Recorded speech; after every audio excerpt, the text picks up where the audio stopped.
اور یاد رکھو حضرت ایتھے جننے ماواں لے بیٹھے جو جنہاں کل ماواں ہیں اپنی ماواں دی بڑی قدر کریا کرو حضرت. ساڑیاں ماواں نے سانو جمل لیا درد برداشت کیتی ہے حضرت. یہ دیکھے نا میرے سر میں درد ہو رہی ہے، میں پیناڈول کھا لوں گا آرام آ جائے گا. میرے پیٹ میں درد ہو رہی ہے، میں اس کی کوئی میڈیسن لے لوں گا آرام آ جائے گا. لیکن حضرت یہ وہ درد ہے، ہوگی تو بچے کی ولادت ہوگی، وہ اس کی کوئی دوائی نہیں کھا سکتی حضرت. اور لکھا ہے کتابوں میں دنیا کی سب سے سخت ترین جو درد ہے وہ درد ذہ ہے جو ماں بچے کو جنتے وقت برداشت کرتی ہے حضرت. ہم سب کی ماں نے برداشت کی ہے حضرت، اور ہم اس کا بدلہ نہیں دے سکتے.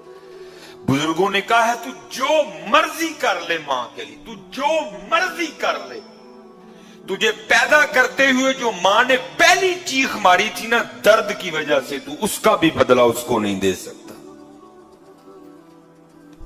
اس لیے قدر کرنا اپنی ماؤں کی قدر. یہ ہمارے بالکل ساتھ ہی نا یہ وہ کلب بنا ہے ویٹ لفٹنگ، منڈے جناب نکل دینے اڈے اڈے ڈانڈ. لیکن دکھ کی بات یہ ہے نا منوسا نے ڈانڈ بنا کے سب تو پہلے ماں ہی ڈرانی ہے. ہاں حضرت، اور بارہا مرتبہ کہا ہے، آج پھر کہوں گا، بدبخت ہے بدبخت ہے بدبخت ہے وہ جس سے اس کے ماں باپ ڈرتے ہیں حضرت.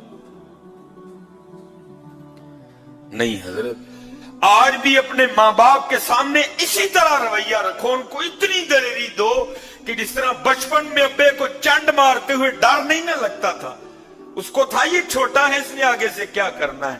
تو جوان بھی ہو جائے اس کو اتنی دلیری ہو، میں آج بھی اس کو تھپڑ ماروں گا یہ آگے سے نہیں بولے گا.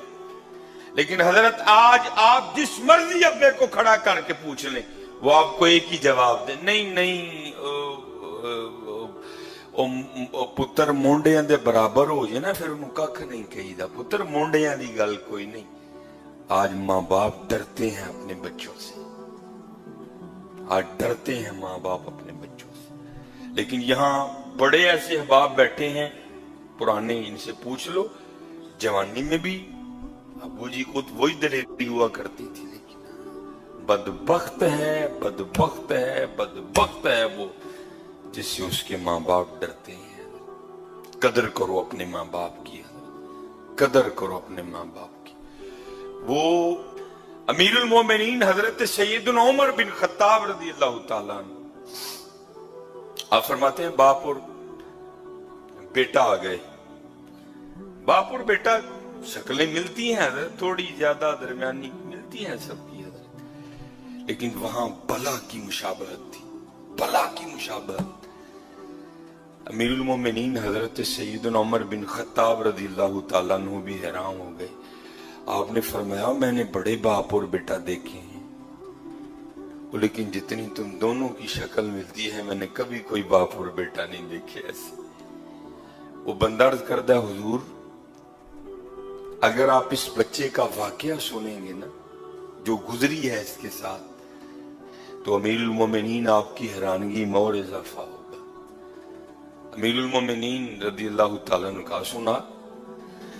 عرض کردہ حضور میں ایک تاجر ہوں، ماشاءاللہ بڑے یہاں تاجر احباب بیٹھے ہیں، اب تو تجارت بڑی آسان ہو گئی، مال بناؤ ڈبوں میں ڈالو نمبرنگ کرو کارگو والے نو ویل دے کے ویلے ہو کے رام نال سو جاؤ.